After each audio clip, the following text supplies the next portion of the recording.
Viva Voz, com Vera Magalhães.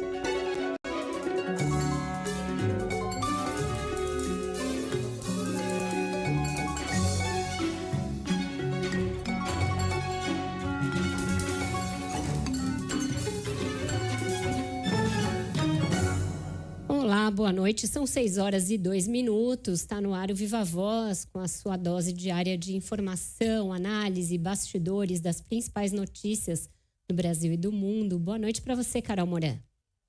Oi, Vera, boa noite para você, de novo para os ouvintes. A gente já começa falando de pesquisa. Quem se deu bem nessa pesquisa foi o branco e o nulo, né?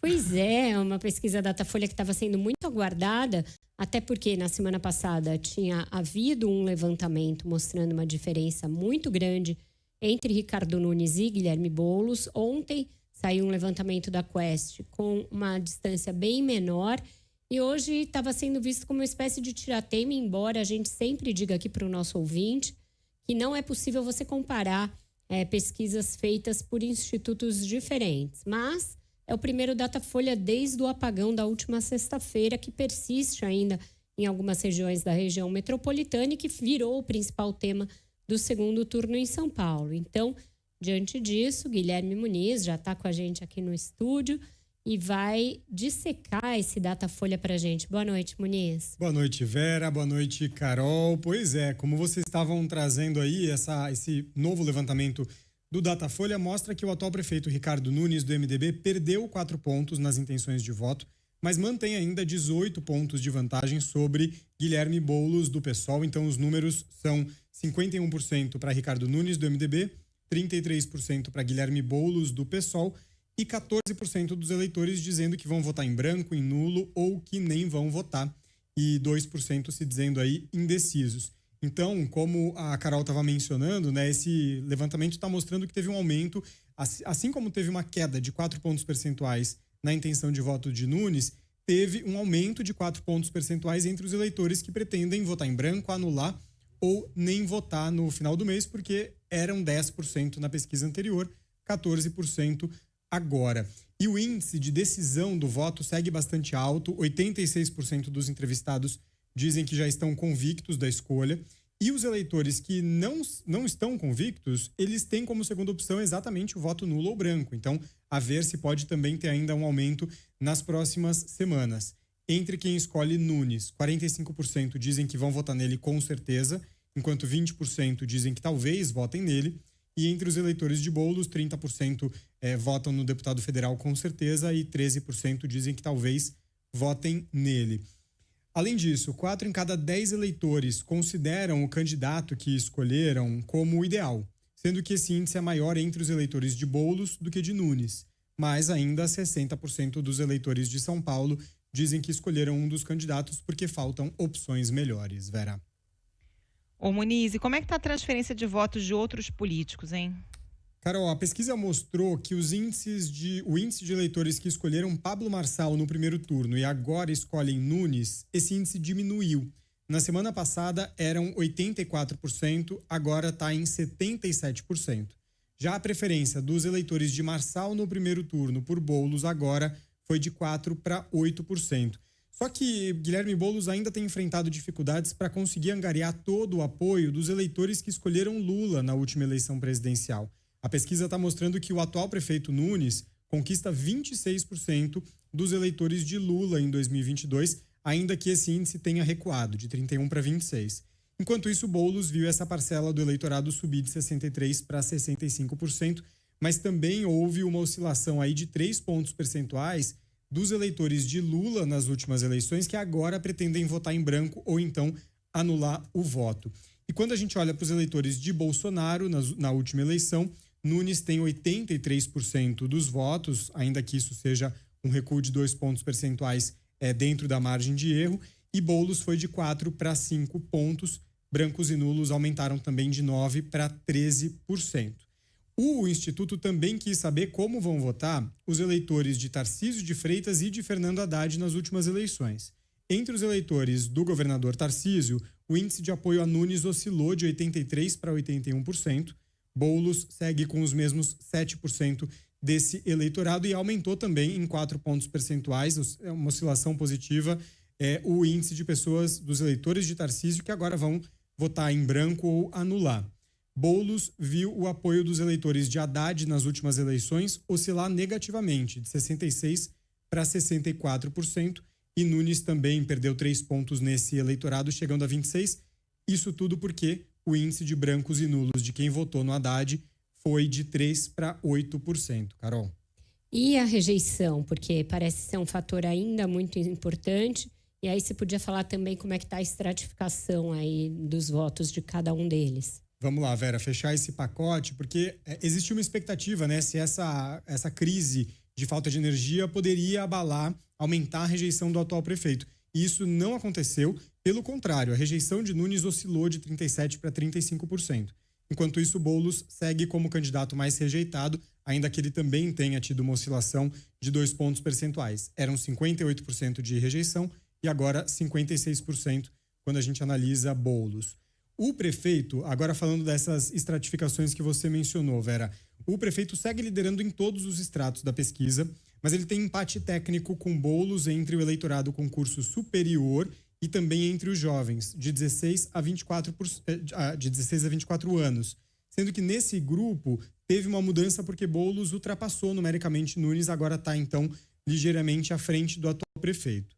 Nunes tem a preferência dos eleitores mais velhos e o atual prefeito também segue à frente entre as mulheres, mas ele viu nesse grupo uma diferença importante. A diferença dele para o deputado federal recuou 10 pontos. Eram 18 pontos de diferença, de vantagem para ele, agora são 8. É um recuo bem acima da margem de erro desse grupo, que é de 4 pontos para mais ou para menos. Nunes também segue como preferido entre católicos e evangélicos, mas viu a vantagem entre os católicos oscilar negativamente 5 pontos percentuais, que é o limite aí da margem de erro desse grupo. Bom, no geral, essa pesquisa Datafolha ouviu 1.204 eleitores da capital paulista entre terça e quinta-feira, uma pesquisa que foi contratada pelo jornal Folha de São Paulo, com margem de erro de 3 pontos percentuais para mais ou para menos, e foi registrada na Justiça Eleitoral com o código SP5561/2024. Vera. Salvo engano, o percentual do Guilherme Boulos entre a semana passada e esse se manteve inalterado numericamente, né? 33% ele tinha, 33% ele tem ainda, né? Exatamente. Na semana passada eram 55 a 33 e agora 51 a 33. Então é isso, né, Muniz, Carol? É impressionante que o Nunes perde, mas esses votos não migram para o Boulos, ele não cresce, né? É difícil um voto migrar de um para o outro, mas ele não cresce entre, digamos, quem pudesse estar indeciso ou disposto a votar nulo e branco e passasse a votar no candidato do PSOL, inclusive em razão desse problema grave que a gente está vivendo aqui do apagão. O que acontece é o prefeito perder e crescer o número dessas pessoas que declaram algum tipo de não voto. Então, parece ser que as pessoas, sim, estão irritadas com o Ricardo Nunes. Sim, em alguma medida, parece haver uma responsabilização do prefeito e da prefeitura pelo estado de coisas que está atrapalhando a vida do paulistano. Mas, ainda assim, o eleitor não está olhando para o Boulos e fazendo uma aposta mais firme nele como o capaz de resolver essa situação. Então, é uma pesquisa com uma distância muito diferente da pesquisa da Quest. A gente não sabe se tem sobretudo, né, Vera? Oi, diga. Desculpa te interromper, mas sobretudo o eleitor do Bolsonaro, né? Porque se você pega no detalhe, o eleitor que votou no Lula, o Boulos consegue ali alguma recuperação. Ele passa de 63 para 65, ainda que o Nunes tenha um percentual expressivo. 26% dos eleitores do Lula em 2022 dizem que vão votar no Nunes. Esse percentual já foi maior, o Boulos consegue. Agora, se você pega o eleitor do Bolsonaro, o número de brancos e nulos aumenta de 9% para 13%. Então, provavelmente é o cara que votou no Bolsonaro, que iria votar no Nunes e ficou irritado, talvez, pela crise da Enel, enfim, algo aconteceu. Mas esse cara não vai votar no Boulos. Ele fala o quê? Vou votar branco ou nulo, né? Pelo menos o retrato desse momento. Parece ser isso que explica também o fato de o prefeito ter oscilado um pouco negativamente entre evangélicos e católicos, mesmo entre as mulheres que tendem a ser quem sofre muito com uma situação de caos como essa, né? Porque elas têm de se ver às voltas ali com problema para levar os filhos na escola, para manejar a comida que estragou na geladeira, etc. Então, tudo isso mostra uma diminuição da diferença entre os dois nesses estratos, mas sem que o Guilherme Boulos cresça no todo ali, no conjunto do eleitorado. Então, acho que tem alguma coisa para ele olhar e ajustar o discurso para fustigar o prefeito, mas também se beneficiar de alguma maneira desses votos, se mostrando capaz de ser uma alternativa de mudança a esse prefeito. Ele tem pregado muito, se você não está satisfeito, vote em mim, se você quer a mudança, vote em mim.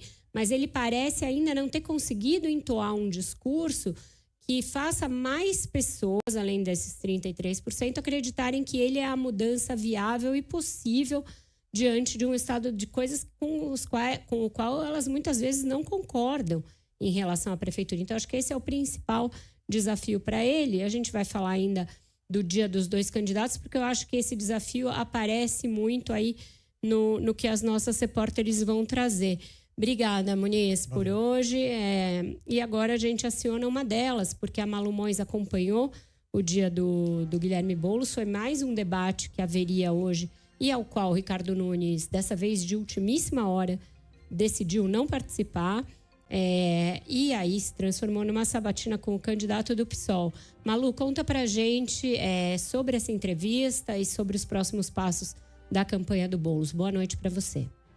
Boa noite, Vera. Boa noite, ouvintes. O candidato do PSOL à Prefeitura de São Paulo afirmou que o candidato do MDB, que tenta a reeleição, ele chamou ele de covarde por faltar a mais um debate no segundo turno. O atual prefeito cancelou a ida ao evento da Rede TV, UOL e Folha de São Paulo, na madrugada dessa quinta-feira, faltando menos de 10 horas para o confronto e após ele confirmar a participação. A justificativa para a ausência foi uma reunião extraordinária com o governador Tarcísio de Freitas, aliado de Nunes, para tratar da previsão de novas chuvas em São Paulo. Boulos criticou a decisão do adversário de faltar. É lamentável, inclusive, ele se esconder embaixo da saia do Tarcísio, o que mostra que meu adversário nessa campanha não é o Ricardo Nunes. O Ricardo Nunes é um fantoche que representa interesses políticos de um projeto do governador que quer ter sua base aqui na capital para usar de trampolim, para deixar o governo e tentar a presidência, de outros interesses econômicos e privilégios que nós estamos enfrentando. O povo de São Paulo é um povo que não foge à luta e São Paulo não aceita covarde. No lugar do debate, Vera, Boulos foi sabatinado por 1 hora e focou em culpar o adversário pelo apagão vivido nos últimos dias. Mas ele se irritou quando foi questionado sobre o governo Lula, do qual é aliado, ter acenado para a renovação do contrato com a Enel. Um discurso desesperado do meu adversário, porque não fez a sua lição de casa, porque o seu aliado político não fiscalizou a Enel. Como ele não tem mais em quem jogar culpa, além da árvore do vento, jogou no Lula, por não ter feito poda de árvore. E é uma tentativa lamentável, eu digo, de parte da mídia, de endossar esse discurso. Boulos, não faça isso, Boulos. Raquel. Amanhã teria outro debate, o do SBT, mas foi cancelado após a recusa do prefeito. Boulos, então, marcou um ato no centro de São Paulo, em que ele vai colocar um púlpito para ele responder às perguntas dos eleitores que estiverem passando. O candidato do PSOL acabou de realizar uma manifestação com mulheres no centro da capital. A agenda havia sido anunciada como caminhada com Boulos e Marta Suplicy, mas a vice não participou. O ato teve presença até da ministra das Mulheres, Cida Gonçalves, e de diversas deputadas mulheres, teve a participação da mulher, da esposa de Boulos, mas não contou com a participação da vice. Mais cedo, o Boulos tinha realizado um evento com atletas e entidades de esportes e até torcidas organizadas para apresentar as propostas sobre o tema. Agora à noite ele vai se reunir para também poder participar, para analisar. A gente chegou a perguntar para ele num quebra-queixo sobre o Datafolha, mas ele não tinha visto os resultados, então não deu detalhes. Vera. Obrigada, Malu, pelas suas informações. Nessa sabatina, essa irritação do Boulos com perguntas tanto da jornalista da Folha quanto da jornalista do UOL a respeito da responsabilidade que existe do governo federal e também existe da agência reguladora, da ANEEL, me parece despropositada. É óbvio que numa situação como essa, existem responsabilidades de todos os entes, da empresa, das agências, são 2 agências fiscalizadoras, a federal e a estadual, dos governos federal, que é quem gere o contrato de concessão, e estadual, da prefeitura, tanto pela razão da poda de árvores, como também de cobrança para manutenção e volta ao funcionamento dos semáforos, etc. Alguém que quer ser prefeito precisa entender que essas responsabilidades são compartilhadas e que quando a imprensa pergunta a esse respeito, ela está fazendo o papel dela e não fazendo o papel do adversário dele ou comprando a ideia do adversário dele como ele acusou as jornalistas estarem fazendo. Ele também passou a adotar uma tática marsaliana nessa sabatina, que é dar apelido para o adversário. Não sei se isso condiz com a tentativa que ele vinha fazendo no primeiro turno todo de suavizar a sua imagem, de moderar as suas falas para acenar para um eleitorado que votou no Lula em 2022, mas que o rejeitava, que o via como um radical, etc. Todo aquele trabalho do primeiro turno parece ter sido dado um cavalo de pau no segundo turno. Quando ele fala tio Paulo do Tarcísio, veja, o tio Paulo era alguém que estava morto e que foi levado a uma agência bancária para sacar um benefício por uma falsária. Então, ele está chamando o governador do estado de falsário, está dizendo que ele está empurrando um morto para enganar o eleitor. Se ele acha que isso vai reduzir a rejeição dele, ainda mais no momento em que o governador é alguém bem avaliado, eu não entendo muito qual é o proveito que o candidato tira desse tipo de guinada retórica. Não parece ajudar. Ele teve uma entrevista inteira para falar dos seus planos, para falar dos seus projetos. E as perguntas incômodas, elas sempre vão existir. Não à toa, o Ricardo Nunes está fugindo, numa atitude lamentável, inclusive, de fugir a vários debates, se fiando no fato de que está muito à frente nas pesquisas. Então, acho que essa modulação é algo que eu venho notando aqui desde do início do segundo turno, ela ainda está bem descalibrada nas falas do candidato nesse segundo turno. Vamos agora acionar a Gabriela Rangel, porque ela tem as informações da outra campanha, da campanha do Ricardo Nunes. Boa noite, Gabi.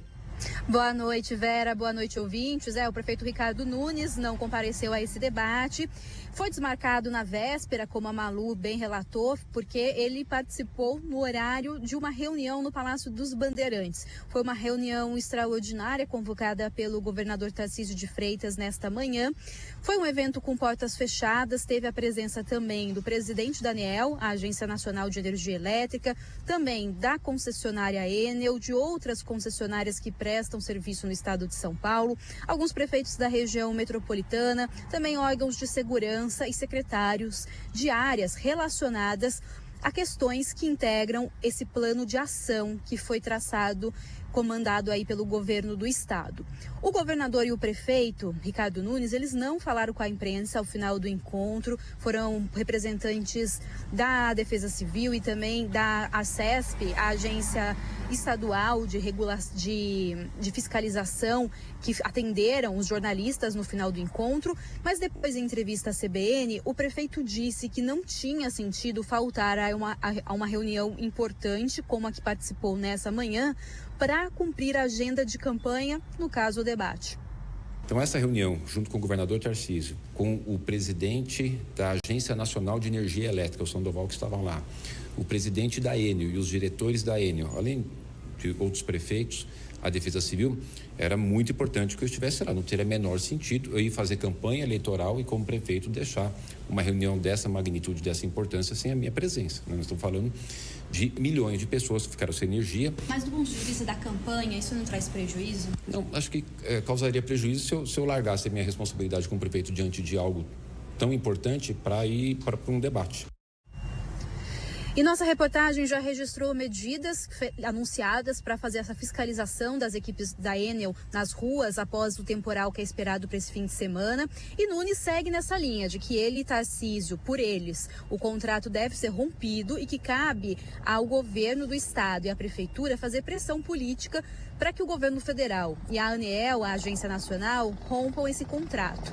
E um outro assunto também que está movimentando aqui a campanha de Ricardo Nunes, a reeleição, é a presença de Bolsonaro, ex-presidente. Ele é esperado para a próxima terça-feira, uma visita aqui na capital paulista, focada na campanha de Nunes. O que não aconteceu aí durante o primeiro turno, vai acontecer na terça-feira. E já tem previsto um almoço de Bolsonaro ao lado do prefeito, com empresários e empreendedores. A campanha está procurando um local para acomodar o público, porque a previsão era de 300 pessoas presentes, mas já disseram que já teve aí mais de 1.000 interessados, então estão procurando um local para esse almoço e também é prevista a participação de Nunes e Bolsonaro em um culto aqui na capital paulista. Por enquanto, Vera, Nunes não fala em gravações ou agendas nas ruas com apoiadores ao lado do Bolsonaro.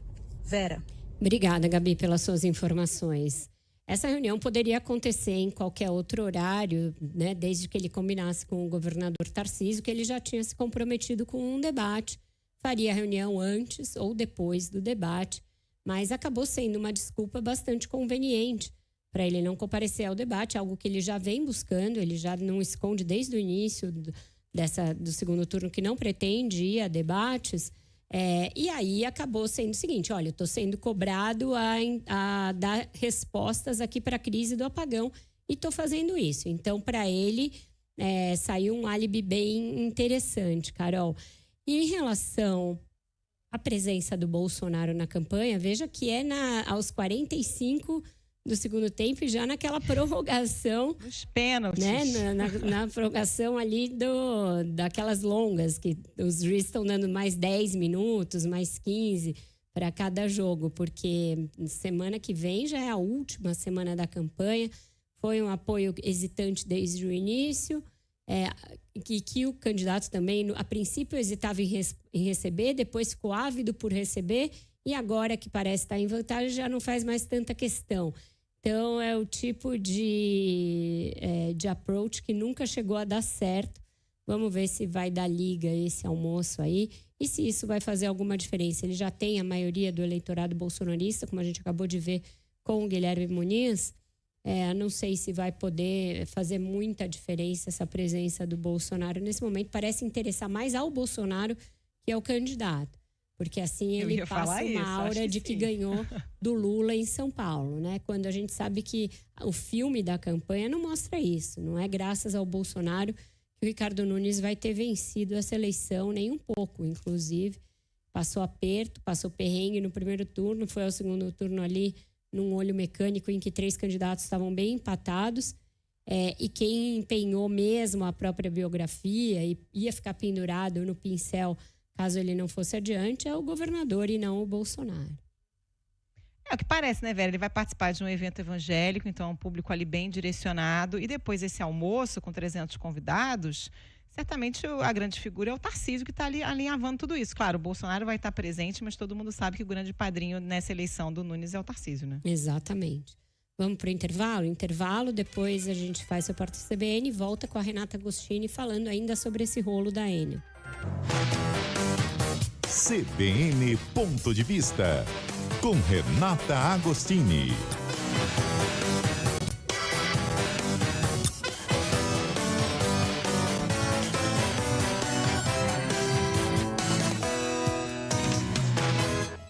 Muito boa noite para você, Renata Agostini. Boa noite, Vera. Boa noite, Carol. Boa noite aos ouvintes. Oi, Renata. Renata, a gente está assistindo aí desde sexta-feira a um jogo de empurra de responsabilidades em relação ao apagão aqui em São Paulo. E tem ficado clara aí uma queda de braço, uma disputa entre o ministro de Minas e Energia, Alexandre Silveira, e a agência reguladora do setor elétrico, a ANEEL. Como que está o bastidor disso e o que a gente pode esperar aí para os próximos dias, uma vez que a pressão que vem daqui de São Paulo para que o governo decrete a caducidade desse contrato, parece que não vai ainda ser tão simples assim, né? Não é simples e no bastidor a coisa está mais quente do que a gente vê, porque tem aí não só uma troca de acusações de ambos os lados, uma troca também de acusações de politização de ambos os lados e, convenhamos, essa altura todo mundo contribuiu e colocou ali seu quinhão para que essa história fosse absolutamente politizada, um debate que ele é, em essência, um debate técnico. Por quê? Cabe à agência reguladora, a Agência Nacional de Energia Elétrica, não só a avaliação sobre as concessionárias, se elas estão cumprindo o que está previsto no contrato de concessão, bem como, eventualmente, algum tipo de sanção, penalização, a declaração dessa chamada caducidade, né, gente, que seria basicamente, olha, concessionária, você não está cumprindo o contrato, então a gente tem que revê-lo, rescindi-lo, né, passar para outra pessoa, ou a intervenção, que seria você colocar alguém ali para fazer a gestão durante um determinado momento, um determinado período e sanar os problemas. Por que eu já estou começando a nossa conversa com isso? Porque em diversos momentos, seja do ponto de vista do governador de São Paulo, do prefeito de São Paulo, Ricardo Nunes, e o governador Tarcísio de Freitas, seja do lado do governo federal, na figura do ministro de Minas e Energia e também do relator do caso no TCU, que é o ministro Augusto Nardes, faltou deixar isso muito claro, as responsabilidades e os processos que podem ser feitos nesse momento. Quando Ricardo Nunes, prefeito de São Paulo, inclusive falou, né, que tinha uma vagabundagem do ponto de vista do governo federal, e o ministro Tarcísio de Freitas levantou a questão de que, olha, eles podem sim ir para cima e intervir, ele estava ignorando de que a legislação vigente nesse momento, de 2012, ela coloca de forma muito clara, eu fui até consultar ali para ter muita tranquilidade para falar disso, né? Ela coloca de forma muito clara que isso é competência da ANEEL. Isso significa que todo mundo tem ali uma certa limitação para tratar da coisa, se a ANEEL assim não quiser fazê-lo. E aí entra um segundo problema mais grave. Hoje, a forma como os contratos de concessão são feitos, eles de fato tornam muito difícil uma ação da agência reguladora célere e enfática nesse sentido, porque existem dispositivos que atenuam as penalidades quando falamos de efeitos de eventos climáticos extremos e por aí vai. Então, do giro que eu dei aqui em Brasília, ficou muito claro para mim que ainda que exista nesse momento, né, quase uma frente ampla contra a Enel, a solução técnica ela não é tão simples assim. E aí, quando a gente olha do lado do governo federal, também existe uma cisânia, porque tem gente achando que o ministro de Minas e Energia, Alexandre Silveira, está pesando a mão em relação à ANEEL. Dentro do Ministério de Minas e Energia, eles acham ali, integrantes da equipe do ministro Alexandre Silveira, que a ANEEL está inerte já há bastante tempo e já deveria ter avançado nesse diagnóstico. Outros integrantes do governo entendem que Alexandre Silveira está usando esse episódio para aumentar a sua artilharia contra integrantes da agência reguladora. Gente, nesse momento, você tem uma vaga que está em aberto na ANEEL, que o governo ainda precisa entrar em acordo ali para indicar, especialmente entrar em acordo com o Senado, que sempre quer ali fazer indicações políticas. Tem um nome na Casa Civil, mas essa indicação não saiu. Os outros integrantes são integrantes herdados do governo passado. Então, tem ali um pano de fundo de disputa entre o Ministério de Alexandre Silveira e os integrantes da agência reguladora. E aí, Renata, a gente abre um precedente complicado, né? Quando se usa esse episódio da Enel, que é muito grave, para discutir mudanças, por exemplo, nos mandatos dos integrantes das agências reguladoras, para coincidir com os mandatos do Executivo, que pode gerar um risco de aparelhamento político dessas agências, o que justamente foi evitado, está no cerne desse modelo, a despolitização. Pelo menos essa é a meta, né?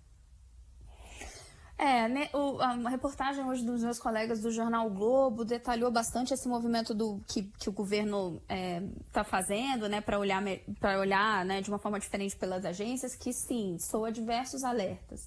E tá nesse contexto, não se resume a uma disputa que agora ganhou maior relevo entre o Ministério de Minas e Energia e a ANEEL por conta do que está acontecendo em São Paulo. Mas ele está na cabeça ali, né, da cúpula do governo, olhando para outras agências reguladoras. Nesse caso específico da Enel, quero até chamar a atenção para uma coisa. O TCU, em sessão nessa semana, determinou que a ANEEL compartilhe informações. O ministro Augusto Nardes deu uma série de entrevistas falando, né, que pode sim haver a recomendação de uma intervenção, mas é importante a gente lembrar, e isso está intimamente ligado com o que eu acabei de dizer, o contrato atual que a Enel e outras concessionárias estão do Estado. E eu estou chamando a atenção para isso porque, ainda que haja um desejo político, o que nós temos hoje, ou o que nós temos até o momento, por isso que é importante ver o que a ANEEL vai conseguir avançar diante dos últimos fatos, dos acontecimentos em São Paulo e desse apagão aí sem precedentes, para ver se esses elementos se concretizam. E aqui, gente, é importante a gente também colocar em perspectiva de que essas amarras, elas também... esse meio termo ele é importante se achar, porque também não é para ser tão fácil caçar uma concessão ou tão fácil, numa canetada, sair fazendo intervenção num contrato público, porque são investimentos de longo prazo. A gente tem que sempre lembrar de há de haver algum tipo de segurança jurídica, para justamente a gente não inibir investimentos futuros.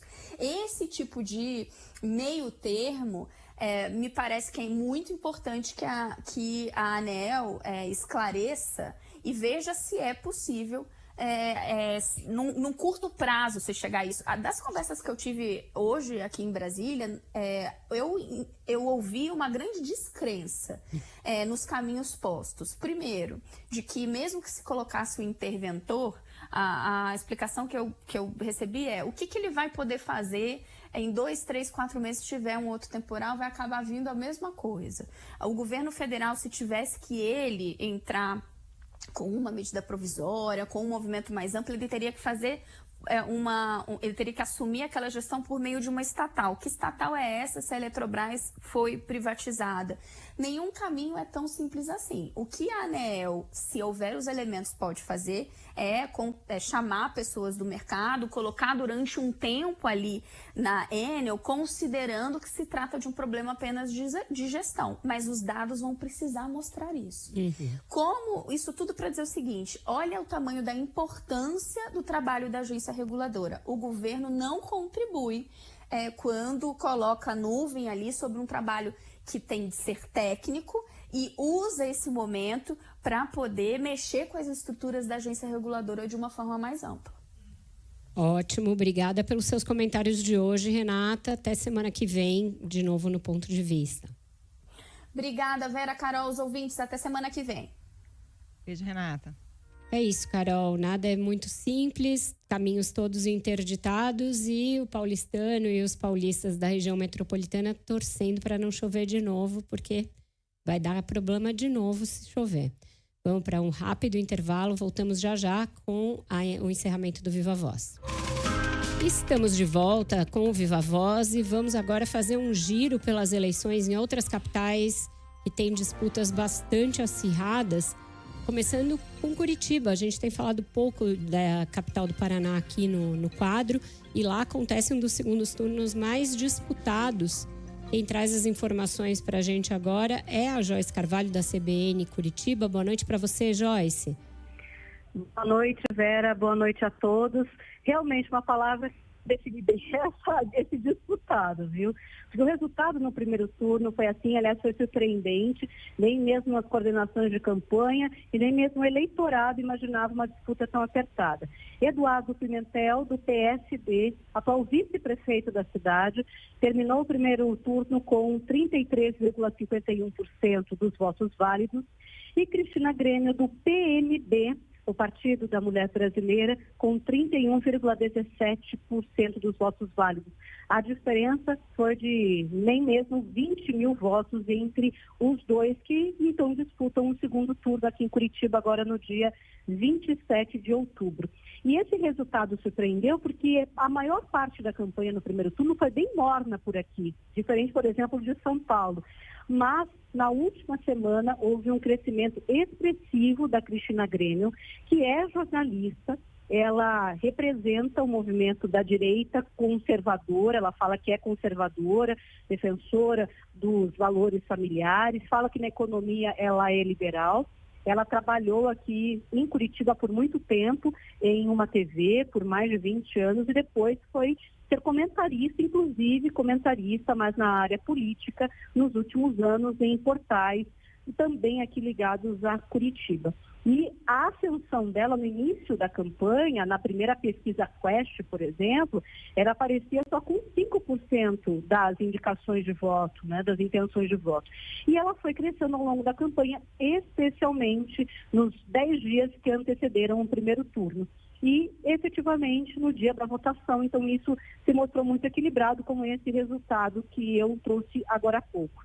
E o que virou para o segundo turno? Com esse equilíbrio evidente entre os dois candidatos, a campanha tomou um outro rumo, viu, Vera? Tomou um rumo de muito mais troca de acusações, de questões pessoais sendo levantadas, como a gente vem, inclusive, acompanhando em outras campanhas pelo Brasil. Questionamentos em relação ao que foi feito e não foi feito, questionamentos sobre posições, muita questão de ideologia. Só que aqui nós temos dois candidatos que representam a direita. A Cristina Grêmio, com essa direita um pouco mais extrema, e o Eduardo Pimentel, que é do PSD, ele não é ligado a nenhum partido da esquerda. Aqui a esquerda ficou concentrada num candidato que foi o terceiro colocado.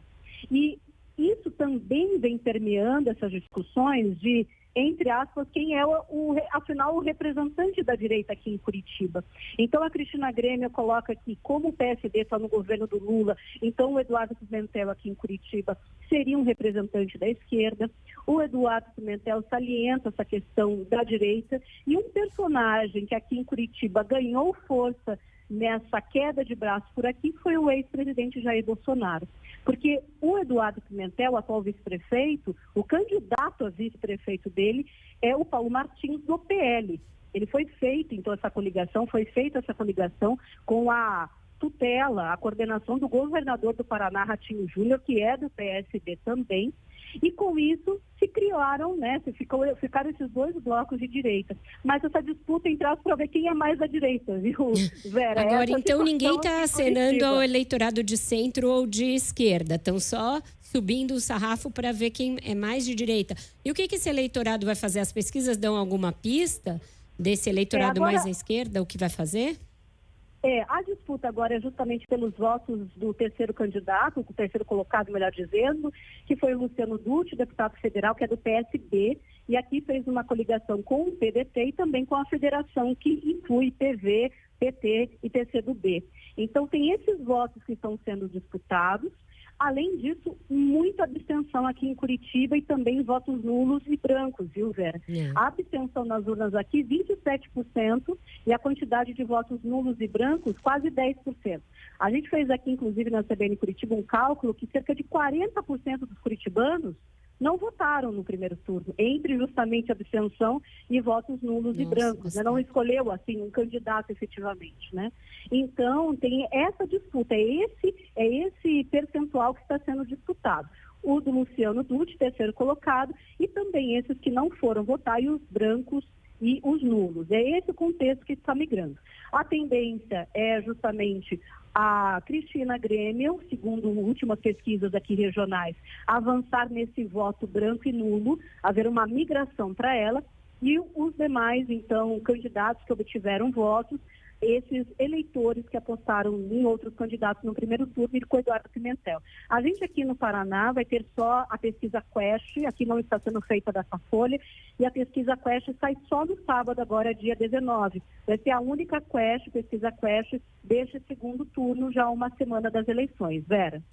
Obrigada pelas suas informações, Joyce. É isso, o eleitor de esquerda e de centro, Carol, aparentemente está se abstendo diante dessa campanha para ver quem fala mais para a direita, né? Para ver quem fala mais para a direita. E tem um componente interessante no primeiro turno, né? Que foi a participação meio indireta ali do Sérgio Moro, porque a mulher dele, a Rosângela Moro, era candidata a vice do Nele Prevost, que deu uma entrevista hoje, publicada hoje pelo Globo, de certa forma culpando o próprio Moro, né? Diz que a candidatura dele fez água quando ele aceitou a Rosângela Moro como vice dele. Ainda disse que ele é uma pessoa difícil de lidar. Que fase. Vamos agora para Brasília, porque a Isis Tassiarini tem informações a respeito daquela notícia de ontem, de que o PT assinou um documento do Foro de São Paulo reconhecendo a vitória do Nicolás Maduro e as consequências disso, de como isso foi lido no governo. Boa noite, Isa.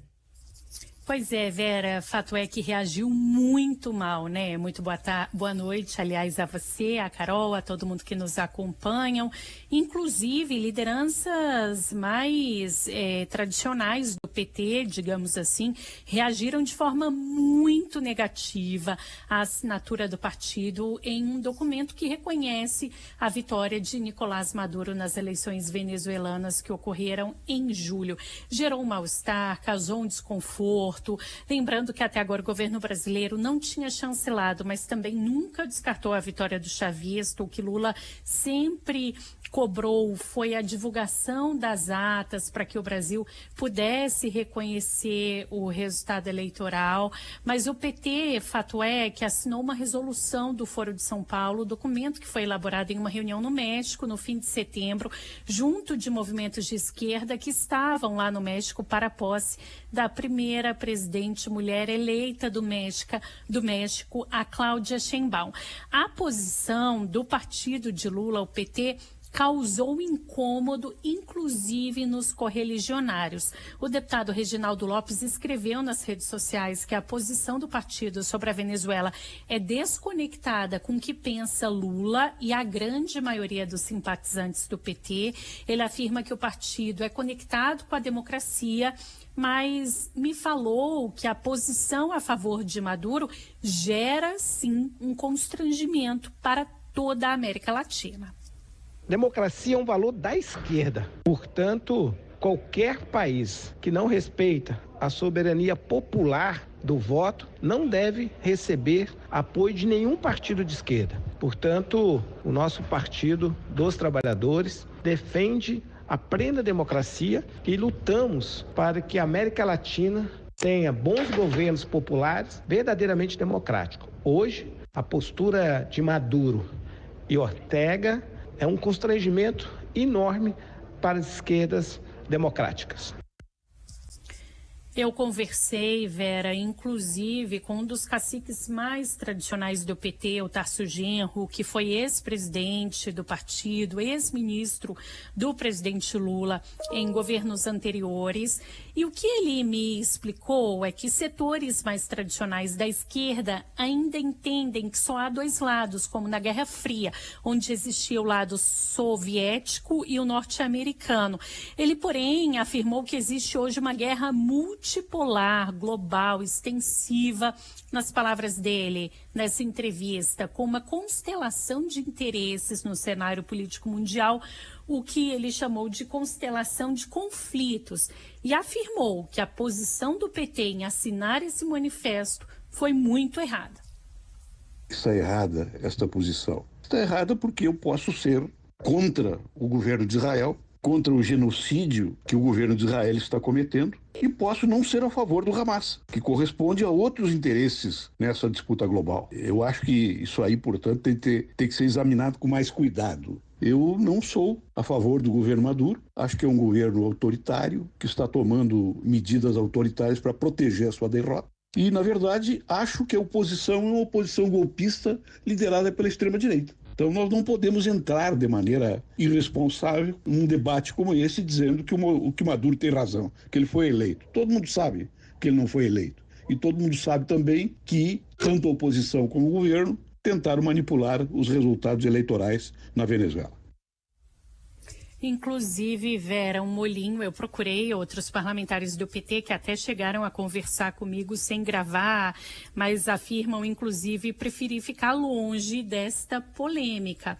Eu também procurei a presidente do PT, a deputada Gleice Hoffmann, que não me atendeu, não me respondeu.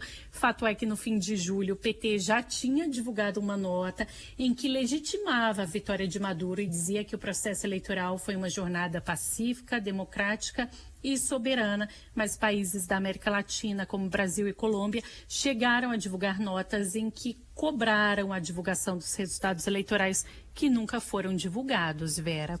Obrigada, Isa, pelas suas informações. Isso é o que se chama tiro no pé, né, Carol? Num segundo turno, em que a esquerda está tendo dificuldades aí em vários lugares, e que a gente sabe que uma das taras preferidas da extrema-direita é falar do Foro de São Paulo, aparece um documento assinado do Foro de São Paulo pelo PT chancelando a vitória do Maduro. Quer dizer, é dar a faca, o queijo e tudo mais na mão da direita para fustigar os candidatos da esquerda no segundo turno, com um tema que não diz respeito às eleições municipais, mas a gente sabe que essas eleições também estão muito marcadas pelo debate ideológico. A gente acabou de ouvir a reportagem em Curitiba, né? Então, famoso desnecessário, como diria Gilberto Gil. Ainda mais nesse momento e indo contra a posição oficial do próprio Lula, do governo. O Lula jamais reconheceu a eleição do Maduro. Exato. Né? Exigiu ali a publicação das atas, ficou naquela história, mas o governo brasileiro nunca reconheceu oficialmente a eleição do Maduro, diferentemente dessa posição do PT aí, né? Inacreditável, como atiram no próprio pé. Depois a culpa é da imprensa ou sei lá eu de quem. Ficamos por aqui, Carol. Tá certo. Boa noite para você, Vera. Um beijo. Até amanhã. Para você também. Ótimo jornal para vocês na terceira hora. Até amanhã. Repórter CBN 71.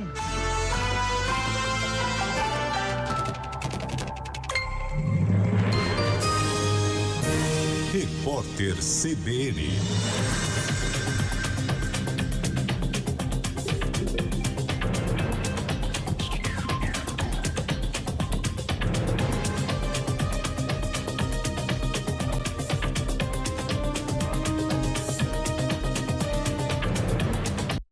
Tenha bons governos. Primeiro turno, né, que foi... Joyce, é isso. O eleitor de esquerda e de centro, Carol, aparentemente... Vai ter só a pesquisa Quest. Não escolheu, assim, um candidato efetivamente, né? Então, tem essa disputa. É esse percentual que está sendo disputado. O do Luciano Dutti, terceiro colocado, e também esses que não foram votar, e os brancos e os nulos. É esse o contexto que está migrando.